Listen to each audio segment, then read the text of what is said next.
Hi friends, నేను Ashok Kumar. Welcome to Ashoka online academy. Cockroach ఉద్యమంతో Delhi దద్దరిల్లుతుంది.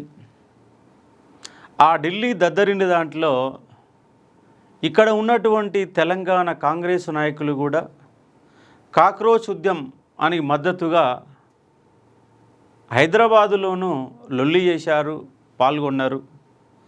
Cockroach ఉద్యమానికి మద్దతు తెలుపుతున్నటువంటి కాంగ్రెస్ నాయకులు మరి తెలంగాణ రాష్ట్రంలో ఉన్నటువంటి నిరుద్యోగుల గురించి మాత్రం మాట్లాడడం లేదు. నిన్న మొన్న దిల్సుఖ్ నగర్లో ఒక నెల రోజుల పాటు నిరాటకంగా ఉద్యమాలు కొనసాగినాయి.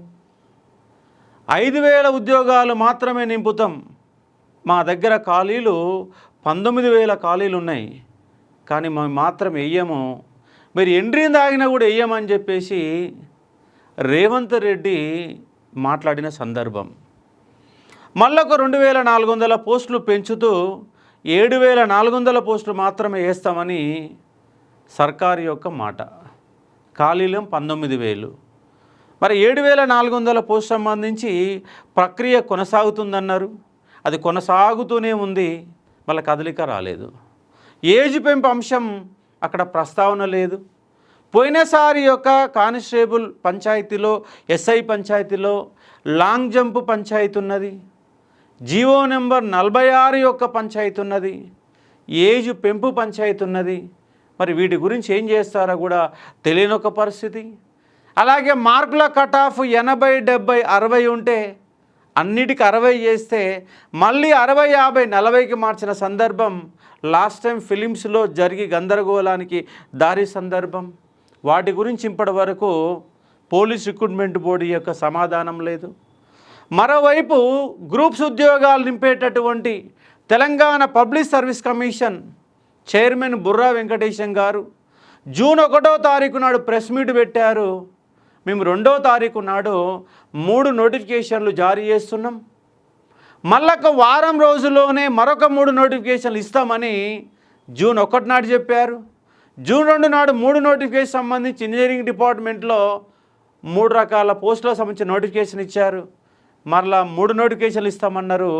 మరి జూన్ 2 పోయింది, జూలై నెల మొత్తం అయిపోయింది, రేపు ఆగస్టు 2వ తారీఖు వస్తుంది. నెలకు 3 నోటిఫికేషన్లు ఇస్తామని చెప్పేసి అలా ప్రెస్ మీట్లో సెలవిచ్చారు. కానీ ఆయన భరోసా కల్పిస్తున్నాం, నిరుద్యోగుల భరోసా కల్పిస్తున్నాం, అప్లై చేసుకునే వాళ్ళందరికీ మేము ఉద్యోగాలు ఇవ్వలేమని ఇండైరెక్ట్గా నిరుద్యోగ సమస్య పరిష్కారం మా దగ్గర లేదని బుర్ర వెంకటేశం గారు సెలవిచ్చారు. మరి అలా మాటలు మాట్లాడి 2 నెలలు దాటింది, మిగతా నోటిఫికేషన్ల పంచాయతీ కదలిక లేదు. 3,800 ఉద్యోగాలకు సంబంధించి ఆర్థిక శాఖ ఆమోదం పొందింది. 1,393 ఉద్యోగాలు ఫారెస్ట్ బీట్ ఆఫీసర్ ఉద్యోగ నోటిఫికేషన్ నెక్స్ట్ మంత్లో ఇస్తామని చెప్పారు. జూన్ నెల మొత్తం పోయింది, జూలై నెలలో ఫారెస్ట్ బీట్ ఆఫీసర్ నోటిఫికేషన్ రావాలా? ఎండోన్మెంట్ ఆఫీస్ సంబంధించిన పోస్టులు ఖాళీలు ఉన్నాయి, కొన్ని పోస్టులు ఇస్తాము. 25 రకాల ఉద్యోగాలకు సంబంధించి ఒక పోస్టే ఉన్నది. 28 రకాల ఉద్యోగాలకు సంబంధించి 5 ఉద్యోగాలకు లోపుకు సంబంధించినటువంటి నోటిఫికేషన్లని లెక్కలు వివరించారు. ఆ లెక్కలు అటే పోయినాయి, ఆయన అటే మాయమైండు, మళ్ళీ ఇంతవరకు కనబడతలేరు. 2-3 నెలలకు ఒకసారి ప్రెస్ మీట్ పెడతాం, నెలకో 2-3 నోటిఫికేషన్లు ఇస్తాం, ఇక నుంచి జాతర అన్నట్టుగా అడగకుండానే ప్రెస్ మీట్ పెట్టినటువంటి బుర్రా వెంకటేశం మళ్ళీ కనబడతలేడు. మరి నెలకు 3 నోటిఫికేషన్లు ఎప్పుడు వస్తాయి? వారంలోనే 3 నోటిఫికేషన్లు ఇస్తామని చెప్పినటువంటి బుర్రా వెంకటేశం మరి వారం దాటింది, 60 రోజులు అయ్యింది. మరి ఎక్కడ పోయారు మీరు బుర్రా వెంకటేశం గారు అని చెప్పేసి విద్యార్థుల పక్షాన మేము క్వశ్చన్ చేస్తూ ఉన్నాము. ఇవాళ తెలంగాణ రాష్ట్రంలో 2.5 సంవత్సరాలు దాటినప్పటికీ 2 లక్షల ఉద్యోగాలు ఏడాదిలోగా నింపుతామని చెప్పేసి పాత లెక్కలు కొత్త లెక్కలు అన్ని లెక్కలు వేసుకొని 67,773 ఉద్యోగాలు ఇచ్చినట్టుగా దొంగల లెక్కలు చెప్పింది కాంగ్రెస్ సర్కార్. ఇచ్చిందేమో 13,000 ఉద్యోగాలు, చెప్పిందేమో 67,000 ఉద్యోగాలు. ఆ లెక్కకి ఈ లెక్కల పొంతన లేదు. పైగా ప్రతిపక్ష పార్టీలు మభ్య పెడుతున్నాయి, విద్యార్థులు సైడ్ ట్రాక్ చేస్తున్నాయని దుద్దిల్ల శ్రీధర్ బాబు లాంటి వాళ్ళు కూడా మాట్లాడిన సందర్భం. ఇక ముఖ్యమంత్రి రేవంత్ రెడ్డి కంటే అది నోరా మోరా అంటే అది నోరు కాదు మోరే అన్నట్టుగా కనబడుతున్న ఒక సందర్భం కనబడుతుంది తప్ప ఏమీ లేదు. పైగా దొంగ నాటకాలను ప్రకటిస్తూ మేము కాక్రోచ్కు మద్దతు తెలుపుతున్నట్టుగా మళ్ళీ ప్లకార్డులు పట్టుకొని తిరుగుతున్న సందర్భం. కాక్రోచ్ ఉద్యమాన్ని మద్దతు తెలపాల్సిందే, ఎవరైనా మద్దతు నిలబడాల్సిందే. మరి నీ రాష్ట్రంలో నీ సంగతి ఏంది? నువ్వెందుకు ఉద్యోగాల నోటిఫికేషన్ ఇవ్వడం లేదు? ఏడాదిలోగా 2 లక్షల ఉద్యోగాలు నింపుతామని 20,000 ఉద్యోగాలు కూడా ఎందుకు నింపలేకపోయారు? కాబట్టి మీ సంగతి ఏందో నిరుద్యోగులు అనేవాళ్ళు చూస్తారు కంపల్సరీ. కాబట్టి మొన్న నెల రోజుల పాటు నిరంతరాయంగా నిరుద్యోగులంతా రోడ్ల మీదకి వచ్చి ధర్నాలు చేసి మొత్తంగా అహోరాత్రులు కష్టపడ్డా కూడా ఇప్పటివరకు నోటిఫికేషన్ ఉన్న ఒక పరిస్థితి. 19,000 ఉద్యోగాలు ఖాళీలు ఉన్నాయి. మరి దీన్ని ఏం చేయాలో కూడా అర్థం కాని ఒక పరిస్థితి. నిరుద్యోగులు రోడ్ల మీద రావాలంటే ఒక భయపడే ఒక పరిస్థితి.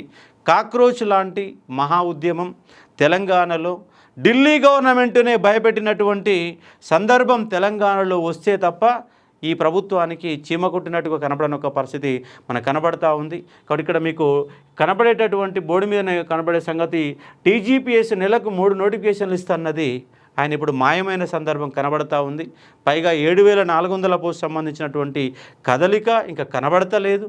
దాంట్లో నోటిఫికేషన్లో ఎన్నో లోటుపాట్లు ఉన్నటువంటి సందర్భం ఉన్నది. కాబట్టి దీనిపైన రేపటి నుంచి వరుస కథనాలతో అంశాలతో మీ ముందుకు వచ్చే ఒక ప్రయత్నం చేస్తాను. అంటే దాదాపుగా నెలకు పైగా మీకు యూట్యూబ్లో మాట్లాడడం మీకు కనిపించలేదు. దాని కారణాలు కూడా మీ అందరికీ తెలుసు కాబట్టి అర్థం చేసుకునే ఒక ప్రయత్నం చేయండి. కాబట్టి పోలీస్ నోటిఫికేషన్ తొందరగా రప్పించుకోవాలి, పోస్టులు పెంచుకోవాలా. మొన్న జరిగినటువంటి ఢిల్లీ కాక్రోచ్ ముట్టడితోనైనా ఈ కాంగ్రెస్ గవర్నమెంట్ ఏమన్నా కదలిక వస్తుందా లేదా మనమే కదిలించాల్సిన అవసరం ఉన్నదా అన్న అంశాన్ని గురించి చర్చకు పెట్టాల్సిన అంశం కూడా ఉంది. కాబట్టి నిరుద్యోగులారా ఈ ప్రభుత్వాలను నిలదీయాల్సిందే. పైగా ప్రభుత్వ ఉద్యోగాల కోసం కొట్లాడుతూనే ప్రైవేట్ రంగంలో ఎటువైపు మన యొక్క పయనించాలి. హైదరాబాద్ ఎవడి కబ్జాలో ఉంది?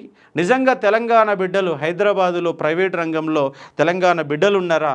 నాన్ లోకల్ కబ్జాలో హైదరాబాద్ ఉన్నదా అన్న అంశం కూడా చర్చకు తీసుకొచ్చి రేపు 2029 ఎన్నికల్లో ఏ విధంగా అయితే రైతుకు సంబంధించినటువంటి మేనిఫెస్టో ఉంటుందో, మహిళలకు సంబంధించిన మేనిఫెస్టో ఉంటుందో, నిరుద్యోగులకు సంబంధించిన ఒక ఎన్నికల మేనిఫెస్టో కూడా 2.5 లక్షల కోట్లలో కనీసం మనకు 10 నుంచి 15% నిధులని ఈ నిరుద్యోగ సమస్య పరిష్కారం కోసం కేటాయించే విధంగా మన కార్యాచరణ కనుక ఉంటే, ఒక సుదీర్ఘ ప్రణాళిక ఉంటే ఈ ప్రభుత్వాల మెడలు వంచి 2029 ఎన్నికల్ని మనమే శాసించే విధంగా, నిరుద్యోగులు ముట్టుకుంటే కాలిపోతాం, నిరుద్యోగులు ముట్టుకుంటే కరెంటు షాక్ కొడుతుంది అన్న మాదిరిగా మనం అమ్ముడు పోకుండా నిజాయితీగా నిలబడి పిడికిలు బిగిస్తే ఈ ప్రభుత్వాల మెడలోంచడానికి అవకాశం ఉంది.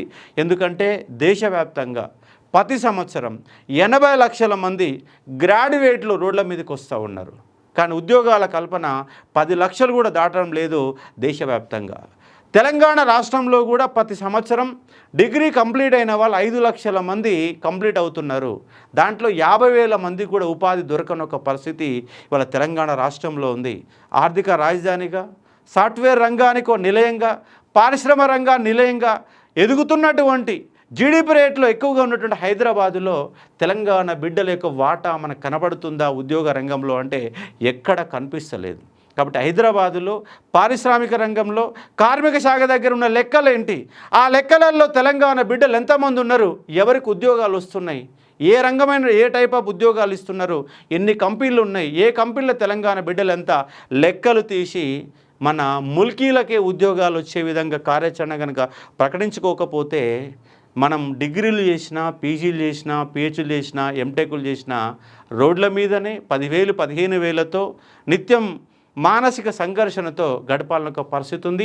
ఈ పరిస్థితిని మార్చాల్సిన అవసరం కూడా ఉన్నది. మార్చే శక్తి కూడా మనలోనే ఉంది. ఆ శక్తిని పునరీకరణ చేసుకుందాం, నిలబడి మన హక్కులను సాధించుకునే ప్రయత్నం చేద్దామని స్పష్టంగా చెప్పదలుచుకుంటున్నాను ఈ వీడియో ద్వారా.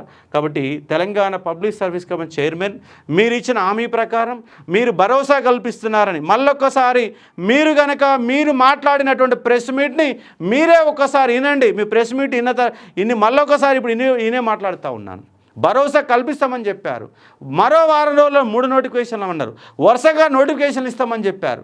3,800 ఉద్యోగాల సంబంధించి ఆర్థిక శాఖ ఆమోదం పొందిందని కూడా చెప్పారు. ఏ నోటిఫికేషన్ రానున్నాయి కూడా లెక్కలు చెప్పారు.